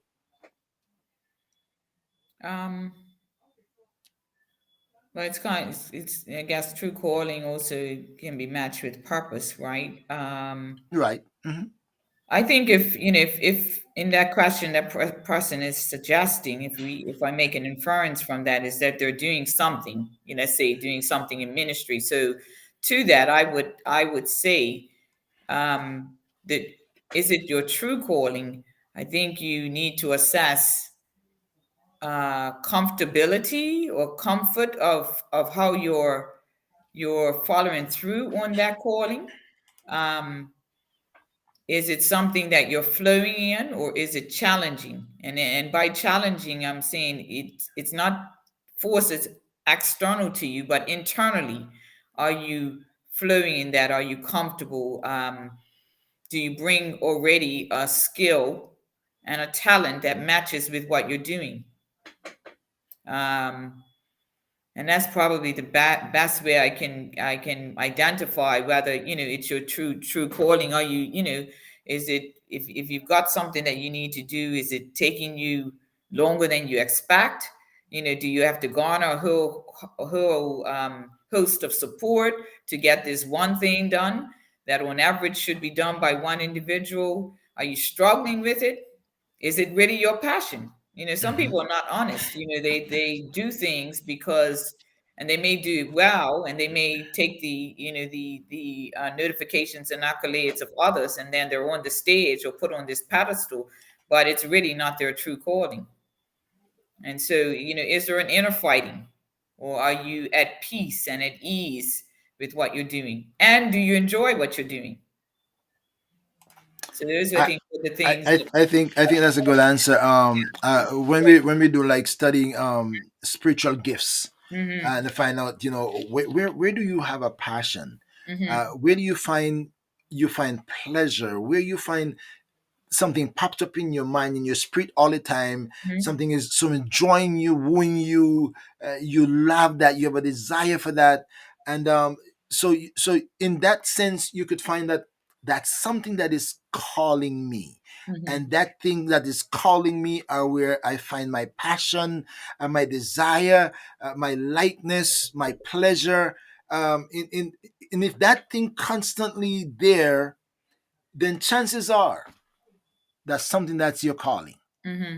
And if you find, as you say, find pleasure doing the thing, even if you don't have get the result you're looking for, you still find a pleasure to keep on trying and do something, develop more strategies and how to approach it. That might be your calling. Mm-hmm. And because something is your calling, doesn't mean it's going to be easy. Yeah. So because you are challenged doesn't mean you're not in your calling. Because Mhm, sometimes people think that if God calls me for this thing, it should be easy. mhm. If we go back into history, nothing that God has called anybody for has ever been easy. Okay, all right, all right. How do I know that I'm obedient to the voice of God? That's kind of, how do I know that I'm hearing from God? But how do I know that I'm obedient to the voice of God? That's the next question. Well, I think you have to, if you go back to the previous question, you have to know the voice of God to know that you're being obedient to Him or to His voice. So I think the two probably are matched together. That's what I Um, thought. yeah, but then the obedience, what is the outcome? If you believe it's His voice, and then you obey His voice, then it's not going to be for your ill, and for evil towards you. And so I think that's probably the easiest answer to that question. But matching it with what we talked about earlier about the voice of God, what is He saying, and also where you ending up by what He's saying. I remember. I remember at the wedding of Cana, Mm-hmm. when they came to Jesus and said they had no wine. And Jesus, Mary came to Jesus and said to him, "Hey, they have no wine." And Jesus said to her, "What, woman? What have I to do with thee? Man, hour is not yet come." And she did not say anything to him beyond that, but she Mm-hmm. turned to them and said, "Whatever he said to you, do Do it." do it. Mm-hmm. Mm-hmm. Mm-hmm. That Mm-hmm. was a strange approach, Yeah. but she just said, "Whatever he said to you, do it." Mm-hmm. Right. Mm-hmm. So to know that you're obedient to God, just listen, and whatever he says, whether you like it or no, whether you see how it's gonna work or no, whether you can figure it out or no, make the move and Right. trust him, because if he calls you and if he speaks you to do something, he already figured it out. Mm-hmm. And I think also just thinking about this is very profound questions. The one on knowing the voice of God and being obedient to Him. I think as humans, and I've had this experience, so I'm not speaking outside of myself, is we think that we need to hear from. I don't know how to better say this. Maybe you can weigh in once I make this statement. We think that we have to hear from God. In other words, God will send people to us as well. and speak to us, and he also speaks to us through his word. And so if we trust his word, and then also if persons who may come to us, we must also believe that God in his wisdom and in his sovereignty will send people to us to speak to us on his behalf. Sometimes I think people are looking for some voice from heaven. Probably is a Yeah, way of trying to say it. Yeah. some supernatural Mhm, move or mhm, something mhm, mhm. extraordinary. Right. Sometimes we are looking to the wrong source or to the wrong place, Hmm. and sometimes we miss God speaking to us because He did not speak how we thought He would Would speak speak, right? And who he sends and too. who We He might sent. Right. discount that person, and they are the person that's coming with the message. I think one of the simple ways of knowing that you're hearing from God is that if something is on your heart, Hmm. in your feeling, in your desire, and then there is somebody who speaks to that thing. It could be a one-on-one, it could be somewhere else that you're hearing it from another source, but then it just resonate in your spirit Hmm. and confirm that, yeah, that's me. That's what the Lord is saying to me. He's kind of repeating it. So Yeah. we just gotta be always attentive Hmm. and be sensitive to when we hear something. And by the way, don't determine or predetermine who or how Right. God will speak. Because sometimes you might be listening to the prophet, might be listening to, okay, I said, okay, if I hear this person or that person say it, then I will believe it. And Hmm. sometimes God won't use that person or that method. So make sure that you're not choosing how you will hear Right. Because to then when you, determine if you, yeah, yeah, when if you're selective or you have a predetermined right, method, then you easily discount, yeah, people based on who they are, perhaps what they look like, and also what they say or how they say it. right. So yeah. All right, relinquishing fear from people. Mm. How can I know that or how can I relinquish fear from people? Is I'm not there? gonna put words in your mouth. Ah. Um, but I'm gonna say, Mm. number one, have confidence in yourself. Mm-hmm. Trust. No, as I think you said, don't be what's the word? Oh Lord, the word will slip my head. Don't be arrogant. Mm-hmm. Don't be arrogant and be filled with pride, but have confidence in yourself. Mm-hmm. Mm-hmm. Um, have direct contact with God for yourself. Know your purpose and your calling. Know what God wants you to do.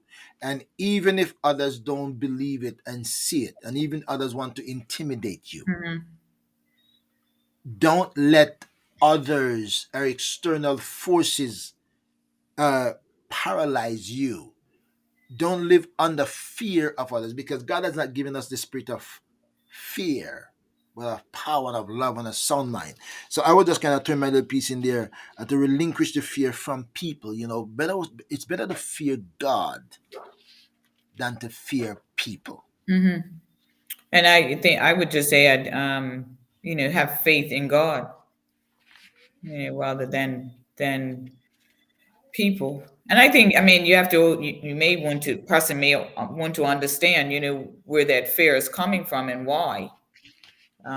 Why are you fearful of people? Is it because of what they say or what they have said or what you think they will say?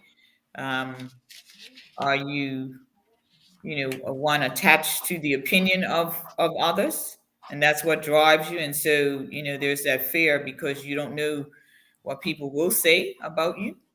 Um, I just And I, think. and I think I agree with you, and especially one of those statements that you made there is uh sometimes we are we create our own fear. Mm, We mm-hmm. create our own fear. There's a saying that if you think you're beaten, you are. Yeah. And if you think something long enough, then you begin to believe it, and if you believe it long enough, then it begin to shape you. Yep. And if you think something, sometimes what you see it or you hear it, Mm-hmm. right?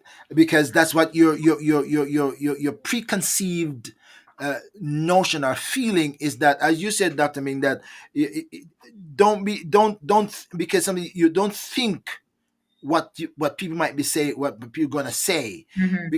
because that could prevent you from doing something for God's glory. Because well, Right. if I do this, this one maybe gonna say that, that one gonna say that, and because of that, you don't do what God is saying you to do. Right. Well, I'm thinking of even the biblical account of the 12 spies. Yeah, You know, yeah, yeah. Dan had an unfavorable report, and Joshua and Caleb came back and said, we're able to conquer. And what did the 10 say? They thought they were the grasshoppers, right? Where did they get that from? Somebody intimidated them, and they took that intimidation on. As a matter of fact, and again, I'm not teaching on the subject, but since you mention it, Mm. within the text, they came to their own Mhm, conclusion. mhm. They said we are like As grasshopper in our eyes, mhm. and so are we in their eyes. Nice, right. Right? Mhm, So mhm. so they already put themselves down and say, oh my God, they're so big, we look like grasshopper to them, and so are we in our side and in their side. Right. Nobody told them that. They Mhm. concluded that. Yeah. Good point. Good point. So Good I think, reference. but I think people. I just find people. This is to probably to that question. If people, I think if people took more time to understand who they are as individuals, whether Mhm. the good, the bad, and the ugly, right? And then you kind of and I'm saying this is something that I've done, right, for years, not based on a bad childhood or hood or anything, but if you can compartmentalize, okay, this is the ugly. Now, what am I going to do with the ugly? Am I going to focus on it or am I going to put it aside? This is the bad. It's probably close to the ugly, but is that something that I want to focus on? And here's the good. Now, either you can do something with the good and build upon it, right? If the good is at the top of the hill and the ugly and bad at the bottom, then can we use the good as a stepping stone to make something of ourselves? But as you've said, as the spies, they thought. So start from who you are, where you are, and then what do you think about yourself? Mhm. You know, um, there are 5 questions that I live by. Who am I? Where did I come from? What can I do? It's 5. Who am I? Where am I Where did going? I go? Why am I here? What can Where, I do? And where am I going? where am I going? Yes, yes, yes. And so at certain junctures in my life, I ask those questions because I'm reframing who I am. Doesn't matter all the things that we've talked about that I've done. They're relevant today. That I can Yeah. ask, who am I? And from that question, then who do I want to be? All right. And so I just think, sometimes we look at external forces to validate and people to validate who we are, rather than having a quiet moment or moments with yourself and a conversation with yourself and determining this is who I want to be. I agree. Totally. Totally. Totally agree. All right. The final of the questions that's on the chart. What are some of the challenges you face as a single woman, minister, and having to minister to men and married couples? Mm. What are some of the challenges you face as a single woman, ministering, and having to minister to men and married couples? That's an interesting question. Not a whole lot of context, say, except for the gender. Um, some Okay. cha- Do you do you so let me do you face a challenge because you minister at so many levels in so many areas? mm, Do you ever feel challenged in ministering to men or to couples? Okay, as a single woman, I don't know if you do counseling, couples counseling. No, I don't know just if you do say that, but no. I've not done counseling for married people, um, and then not any direct counseling to men. So that I wouldn't be able to answer that in the area of any challenge. So the ministry to either of those classes is more on a or broad general open exposure pulpit to pew type okay. of ministry. So not anything direct. Um, but that's an interesting question. All right, that's the last one on the chart. That's the last one on the chart, and nobody's asking any questions. So we're just about Well, uh, the uh, person who asked those questions is on the line, so the hopefully person's on the line. they're happy. I'm sure. Okay, so the person is on the line. All right, Yeah. great. Well, welcome. Thank you for being here. I hope that you get your questions answered, and you don't have to put your name down there. Respond to it to make anybody else know who you are. And I don't know who you are, so I leave that to myself. But thank you for asking these questions. I hope that you get some reasonable answers that will help you to put into perspective your next step, your next move. How do I respond? How do I determine? How do I not allow external, I said, if you're vulnerable to distraction Mm, in a racetrack, they put blinkers on horses that are easily distracted. mm-hmm, They're great runners, they're fast horses, but they don't like when other horses come up neck and neck with them, so they get distracted. So guess what they do? They put something called blinkers mm-hmm, that they can see what's happening next to them. So some Christians, some of us need to ride with blinkers and just listen, go forward, hear the voice of God, look at what He's taking us, and don't and block out all the external sources, and then that's called stay focused. mm-hmm. Yep. And you won't be intimidated by or have fear for something that you don't see and hear or paying attention to. Yeah, people, we ought not let ourselves be our worst obstruction or enemy. Amen. So external forces will come, but I think they can be managed, depending on where you, like you said, where your focus is. So those were very, very exciting and interesting questions. Well, I see. Well, thank you for responding to the questions, and I see June just joining us from Barbados, and our friends are coming in when we are just about finished. So, guess what? All these wonderful friends who haven't journeyed with us since we started, we'll have to go back and watch. Here's the good thing. The good thing is that the program will be available to watch and share from the beginning to the end, whether you're watching on YouTube or Facebook or even on Twitter. You can go back and watch it, relive it. We had some good points in the middle coming up from if you talk to Dr. Ming, it's going to be a good conversation. That's all I'm going to say. If you talk to Dr. Ming, it's going to be a good conversation. So, my friends, stop by, check it out. We're just, Dr. Ming, what would you want to say? What are your last words now? You're back on the Let's Talk with the Doc on the second time in just a month. And that's because one good term deserve another, not because I am good, but because you are good, it deserve another.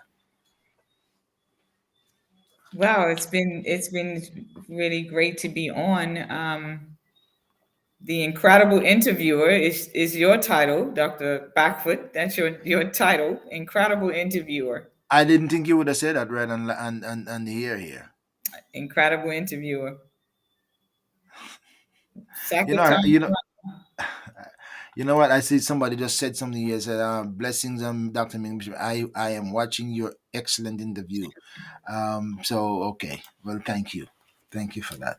No, I think my final words. It seems to have been throughout this second or part two. The common thread that I'm getting, and I want to encourage the audience to be the best you.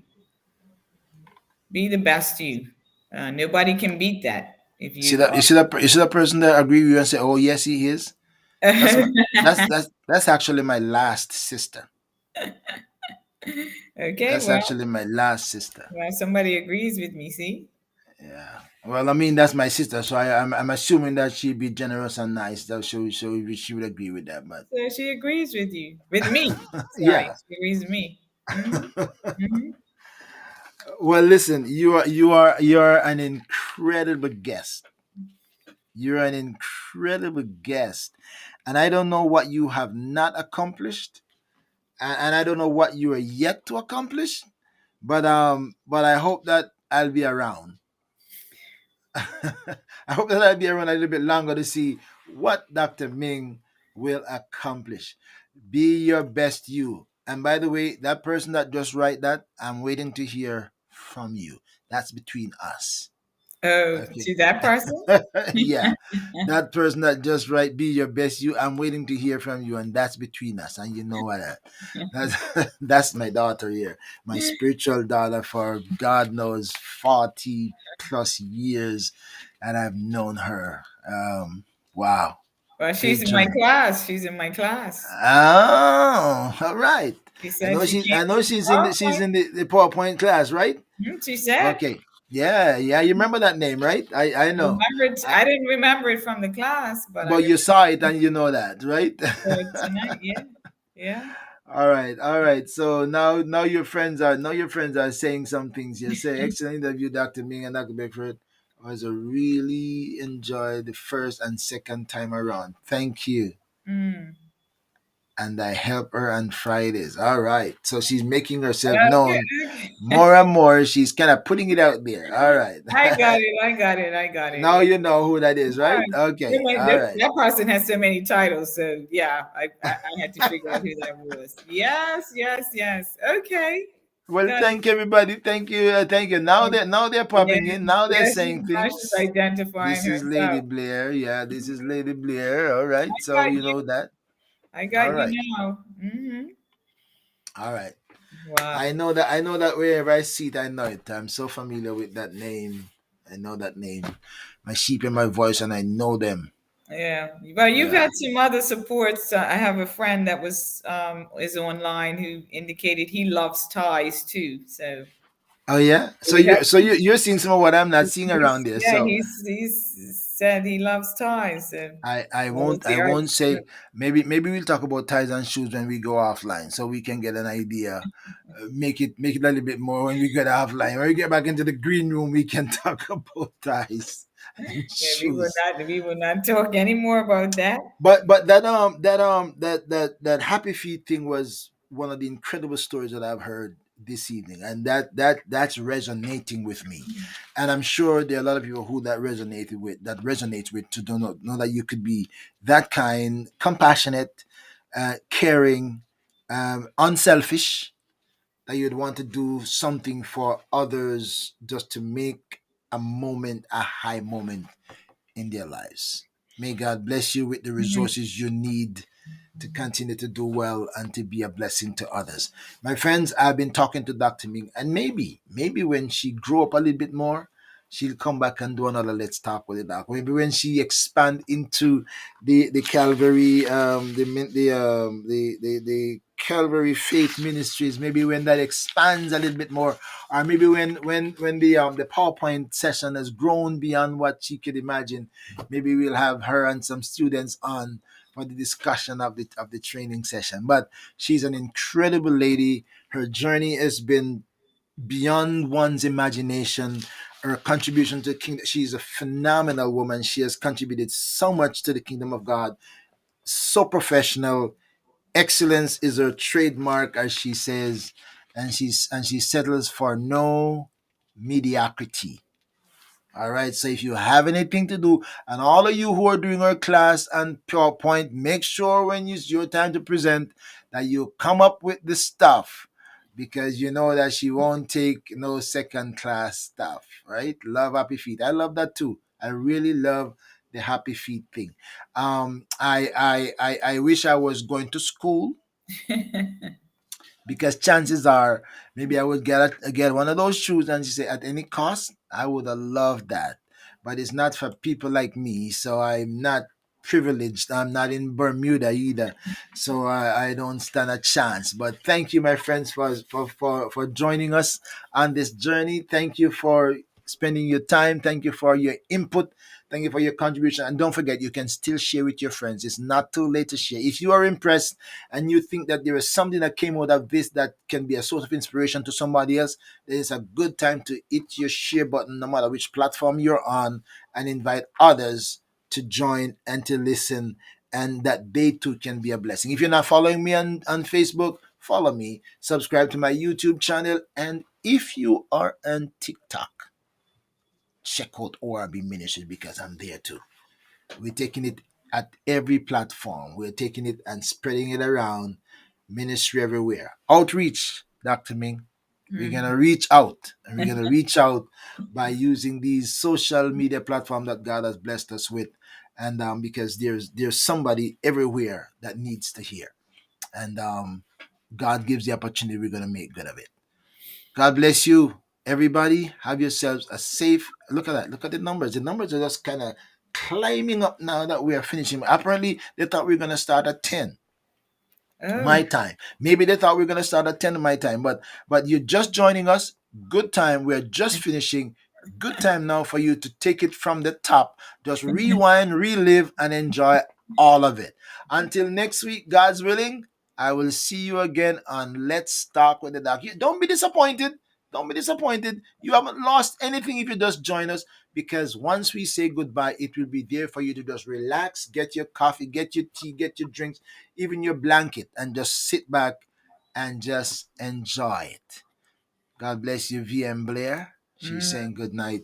Mm-hmm. Dr. Ming will see All you right. on the next PowerPoint session, and I will see you in the next conversation. Have a Good great night, night, everybody. everybody. Mm-hmm. Dr. Ming, you stay right there until I come back, and then we will just have our offline conversation. Peace until next time. Well, thank you for checking in on ORB Ministries. I trust that you will share with your friends, subscribe, hit the bell for notification, and stay tuned, because you never know what's next or who will join the conversation.